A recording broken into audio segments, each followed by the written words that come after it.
Hey everybody, Robert Wolfert here. Welcome to the video Random Linux Tool Explained. And this is all about Linux command line tools for your day-to-day work at the Linux command line. First, before we start, sorry for yesterday. The folks who followed the stream yesterday, sorry for that. I completely screwed this up. First, I sent the stream without my face on camera.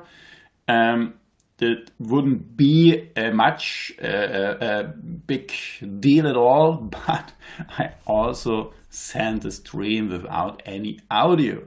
So there were some folks following the stream for quite some time, trying hard, I guess, to understand what I'm doing at the terminal. Yeah, sorry for this. And let's repeat the tools you saw yesterday without any comments from me. Yeah, but for the guys who are the first time here, my name is Robert Wolfert, and my goal is to explain Linux command line tools to you. And to make it a little bit more interesting, I've added a small challenge for me. And the challenge is that I'm not prepared at all. I have a list of tools and I have a script that chooses randomly one single tool, and then I have to explain this tool to you the best I can, only with my terminal and my whiteboard. Yeah, but first, before we start now, let's double check that everything is okay. If you can hear me, it would be great if you write something into the chat that you can hear me. But what I see, everything goes well. We are live now. We are live on Facebook and on YouTube. And yes, my microphone isn't muted now. I see my face. You should see it too. Okay, let's start with the explanation of Linux command line tools. Let me share my screen. You should see my screen now. And let's start with the tools from yesterday. I have here a list of tools within this file tools.txt. This file contains exactly 121 tools, and then I have the script choosetool.sh that randomly chooses one single tool from this list of tools. Okay, the first tool yesterday the script has chosen for me was the tool whoami. A really short and simple tool. And let me explain this tool a little bit and something around perhaps. Whoami is a tool that gives you the information who are you currently logged in as. Yeah, so if you are logged in as, or if I am logged in as the user Robert, then whoami shows me the username Robert.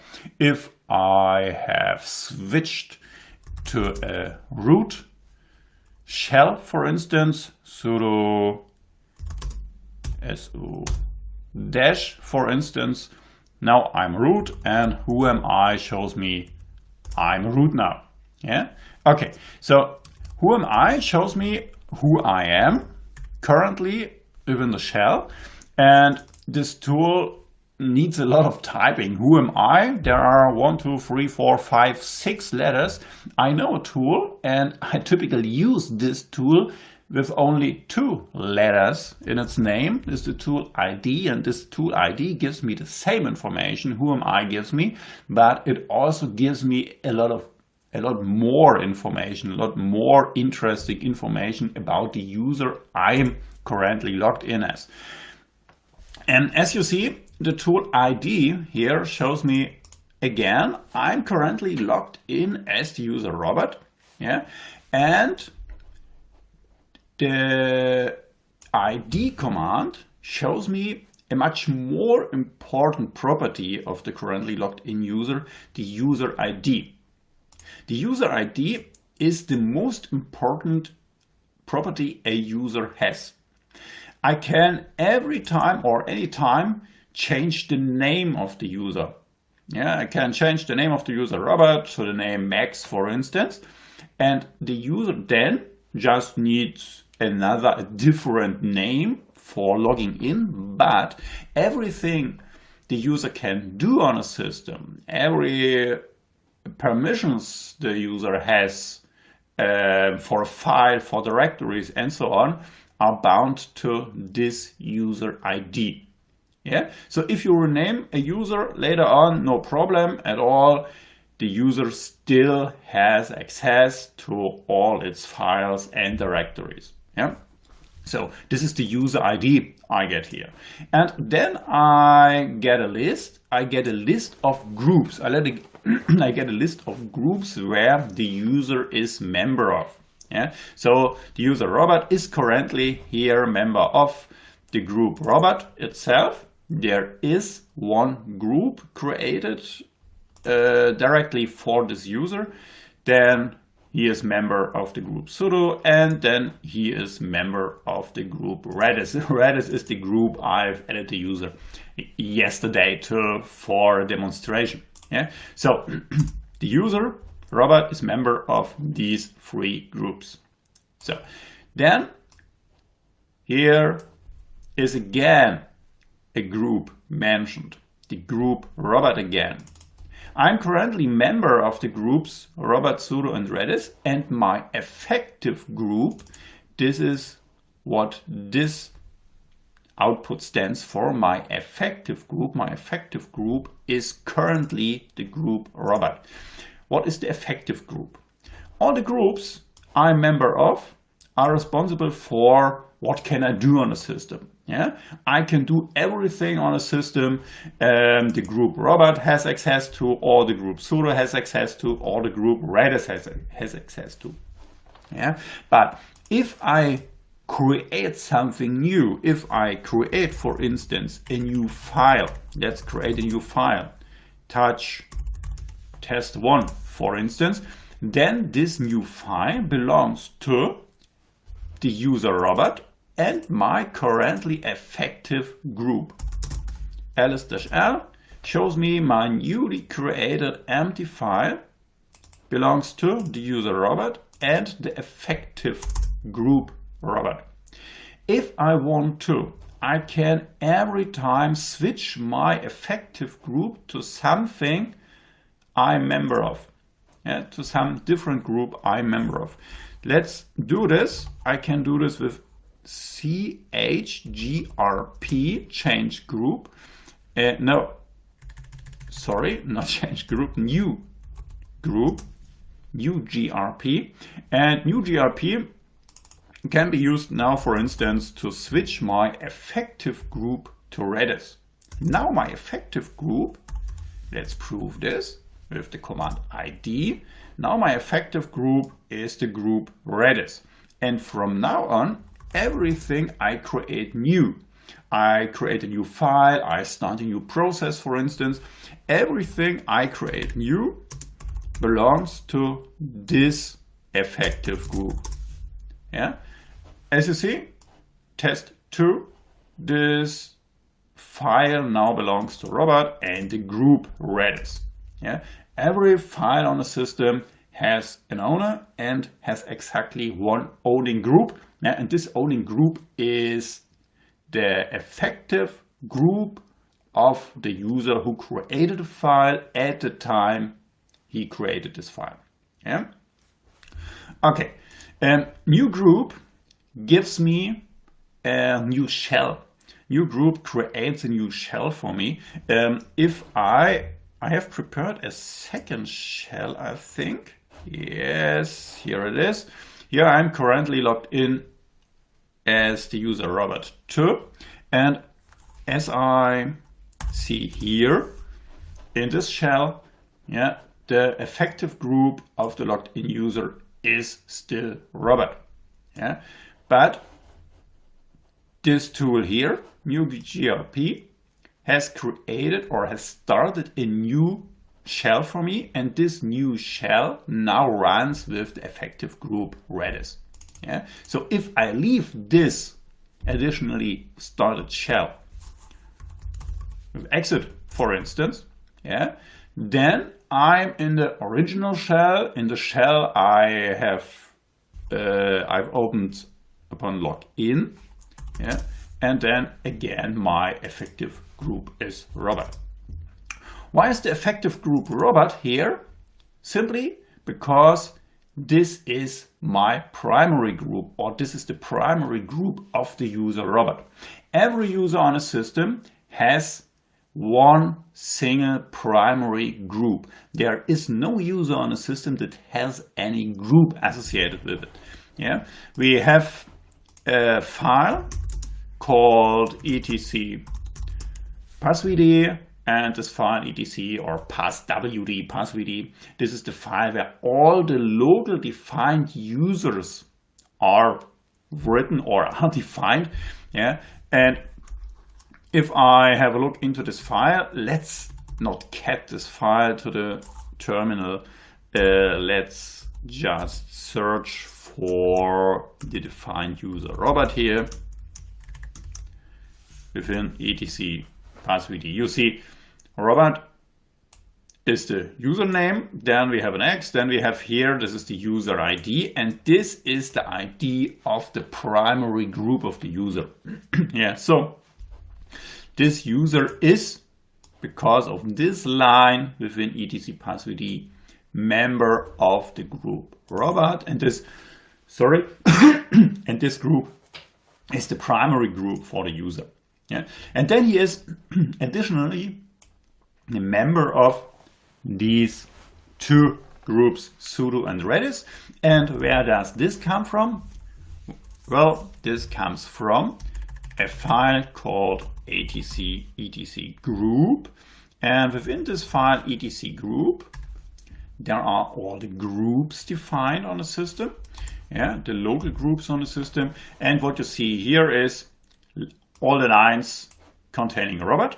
Yeah, we have here the line that defines the group Robert with the group ID 1002, and you see the group defines sudo, the group sudo with the group ID 27, and here we have a list of members, a list of group members. Yeah, the user Ubuntu, the user Wolfhard, and the user Robert are members of the group sudo, and we have the group Redis, and here a member list containing only one single user, user Robert. Yeah, so if I call a command ID, I see I am member of the group sudo and Redis, yeah, because of these two lines here within the file etc group, and I see I am member of the group Robert, and not because here I am mentioned in the member list, but because this is my effective, or no, my primary group of the user. Yeah, every user has a primary group. So the tool whoami shows you who you are. The tool ID shows you some additional information for the user you are currently logged in as, and the tool ID can show you all these information for a different user. If you want to, you can simply go and say, please show me the user Ubuntu.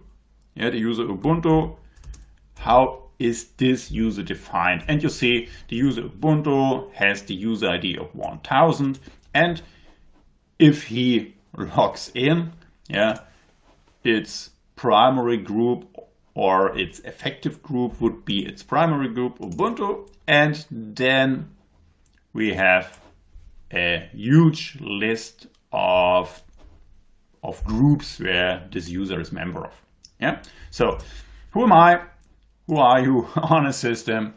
Or the better tool, I would say ID, because it's shorter and Yeah, because it gives you much more information about your currently active user or a different user on the system. The second tool that was chosen yesterday from the check tools or choose tools script was the tool Group Mode.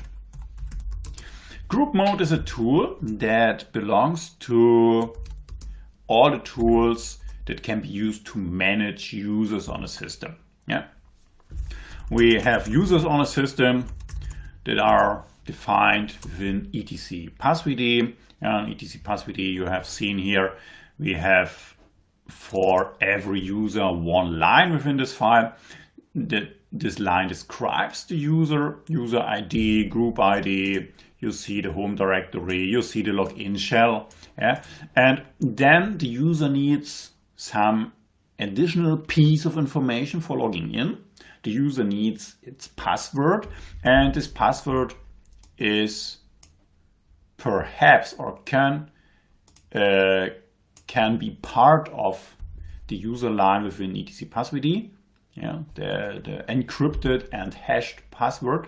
But we see here an X, and this X means that the encrypted password of the user is located within a different file, and this different file is the file etc shadow. etc shadow is a file that can only be read by root. Yeah, no other user can read the file etc shadow, but the file etc passwd is readable by everyone on the system. Yeah, so for the user, for the local defined users, we have etc passwd, we have etc shadow, and then we have seen the file etc group. Yeah, these three files are the files used to define local users on the system. And there is a fourth file. There's a fourth file, and this file isn't really used on modern Linux distributions, but for the sake of completeness, let's call this, or let's show this file etc shadow. etc shadow is a file where group passwords would be stored. If you have a group password, then this password will be stored within this file, or would be stored within this file. But it isn't a really great idea to have a password for a group. Yeah, but back to the group mode command. With the group mode command, you can modify a group. You can modify everything that is within etc group stored for a group. So if you have the group, for instance, the group Redis, let's take the group Redis within etc group, then you see all this information. You see the group name, you see the group ID, and you see the member list. And group mode let you modify these settings, all these settings here, but not the member list, Group mode is a tool that behaves differently on different Linux distributions. Yeah. On some Linux distributions, you can use group mode to manage the members of a group. Yeah. And on some other Unix distributions, you can't do this. Yeah. If I have a look at the group mode here, group mode --help, yeah, it gives me the information what can I do with this tool. I can simply change the group ID of the group. So if Redis shouldn't have the 116 but the 118, for instance, I can do this with, or I could do this with group mode. I can change the name of the group, and I can even set a password for the group if I have an encrypted password at hand. Yeah. So if you have an encrypted password at hand, you can simply set a password for a group. Yeah. So how would this look like? Let's say I want to change I want to set a password for the Redis group. Yeah. Then I would write something like this: groupmod -p, then the encrypted password, and then the group Redis. Yeah. This won't work because this isn't an already encrypted password. Yeah. So I won't hit enter here. Instead, I just hit Control-C to terminate the command line. But let's imagine I have set this password, this encrypted password for the group Redis. And now everyone who wants to be temporarily part of the group Redis can use the tool newgrp Redis to become temporarily a member of the group. Yeah. So now I'm currently member of the group Redis. Yeah. So let's take a different group. Let's take a different group here. Let's choose a group from etc group. What are the groups we have here? Let's have a look. Let's etc group. Let's choose a group. Let's take the group mail, for instance. Let's take the group mail. I'm currently not member of the group mail, but now I want to do something only the group mail or members of the group mail are allowed to do. Yeah, so I can choose to be temporarily a member of the group mail, newgrp mail. So, and now, as I'm not already, newgrp is for switching my effective group. Yeah? Remember this. Newgrp mail now tries to switch my effective group to the group mail, but I'm not member of this group, and now I'm asked for the group password. So if I had set a group password for the group mail, and now I type in the password for the group mail, there isn't a password set, it won't work out here. Yeah? Then my effective group now would be mail. Yeah? Let's try this out. Let's set a password for the group mail. Yeah? So that you see that in action. Let's set a password. You can do this with the command gpasswd, and I want to set a new password for the group mail, and I need to be root to do this, so I call gpasswd via sudo gpasswd mail, and I'm asked for a password. I take a simple one, test123, test123, yeah, so that I can remember this.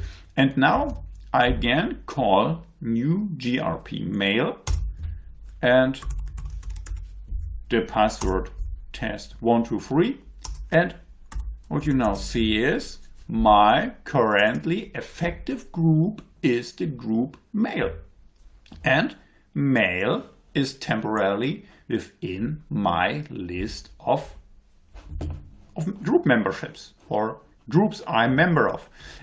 Let's take a different shell.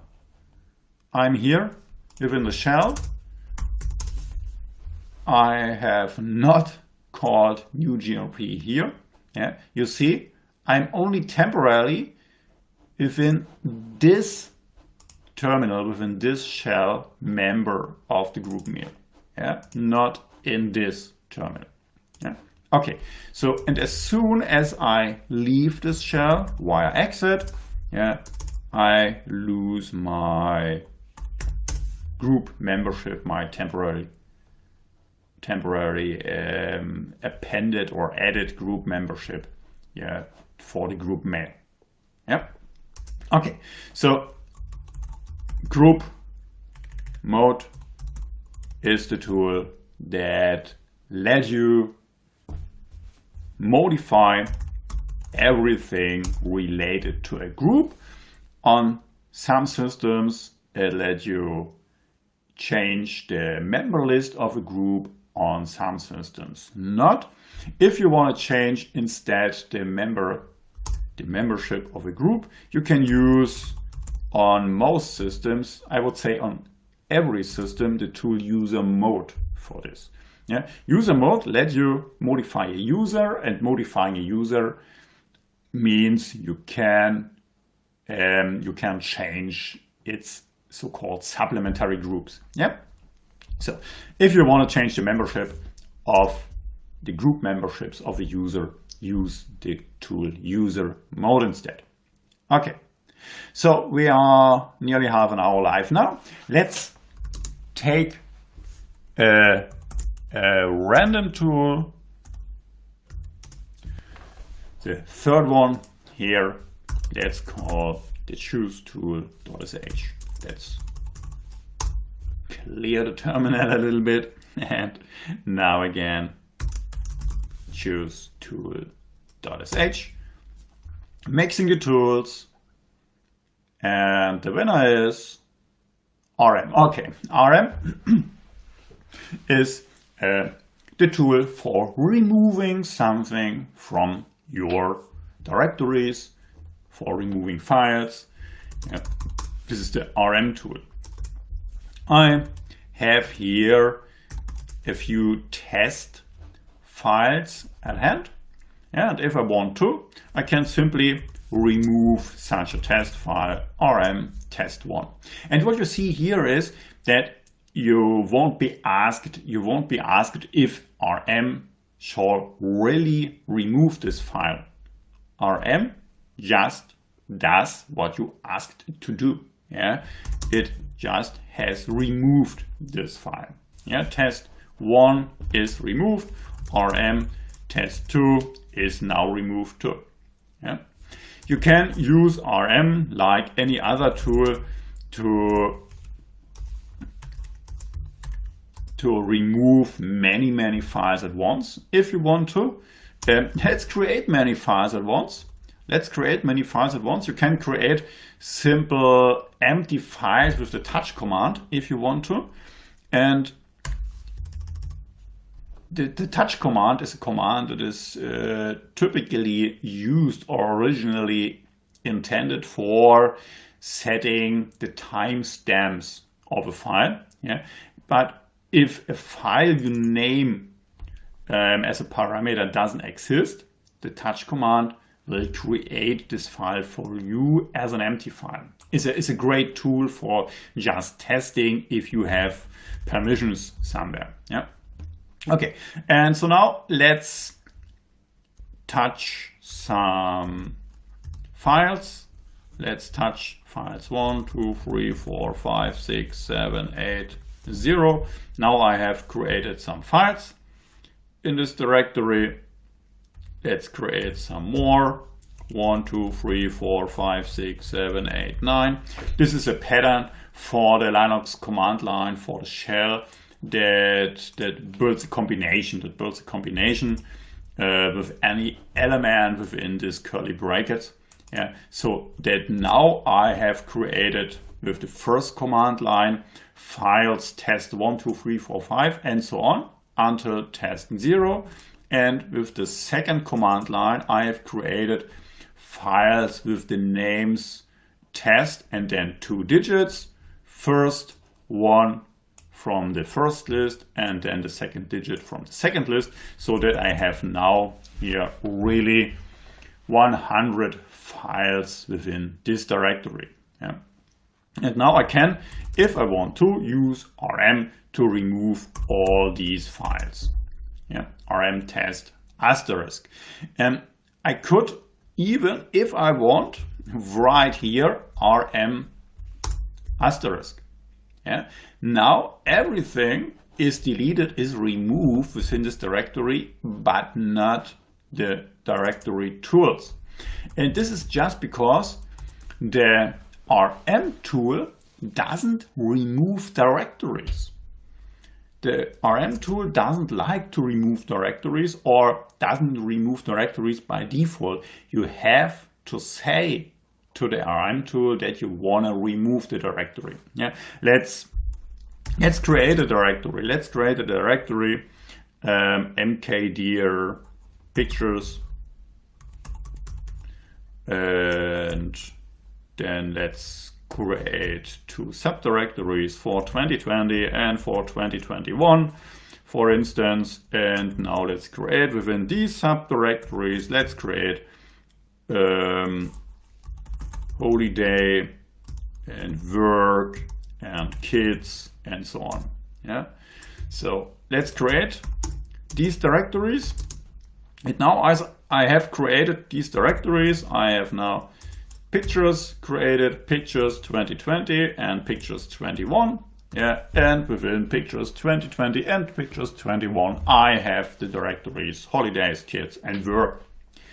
And now I want to remove this directory pictures. RM pictures won't remove this directory. Yeah. So how can I remove this directory? I can remove this directory with the command line switch -r for recursive. Yeah, I wanna remove recursively everything within the directory pictures. And now, without asking, RM removes everything. You see, it is quite fast. It's really fast.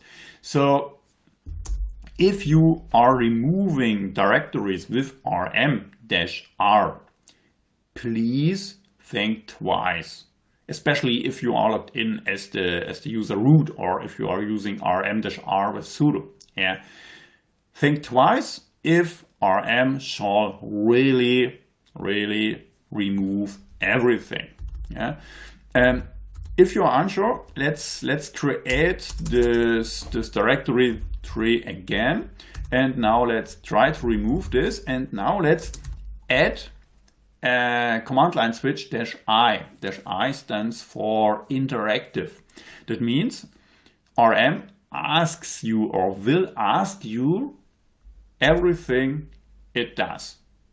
Shall I do this or not? Yeah, okay. RM asks me, discount into directory pictures. Yes, you shall. Discount into directory pictures 2020. Yes, please. Remove directory pictures 2021 work. Yes, and so on. Yeah. So if you are unsure, especially if you are using here some patterns for searching for files, yeah, some complex patterns, then first try with the -I command line switch to get a picture what will be removed. And then if you see everything looks great, yeah, just break the command line, terminate the command line by hitting Ctrl+C, and then call it again without the -I switch, and everything goes away fast. Yeah, okay. If there are within the directory pictures, if there are some files that are write protected, for instance, then RM would ask me. RM would ask me if I want to remove a write protected file, for instance. Yeah, so I could create a file, and this file would be could be write protected. Yeah, then I get questions. Also, I don't have the -I command line switch. Yeah, if I don't want to see any question at all, I can simply force this. I can simply force the removal of a directory if I have the permissions to. Yeah, so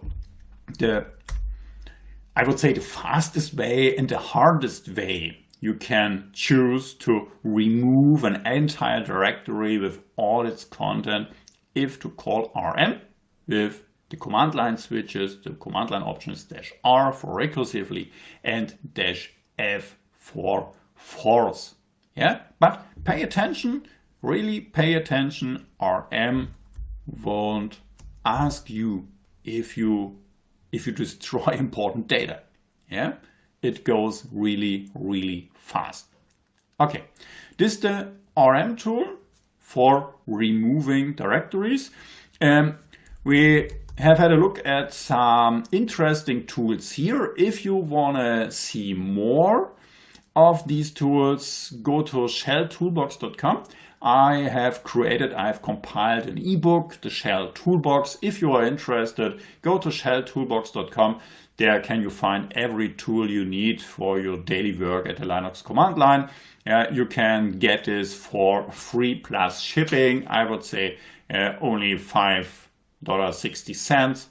And yeah, if you are interested, go to shelltoolbox.com or watch the next video about explaining random command line tools. This was the end of this live stream, or this will be the end of this live stream. See you next time.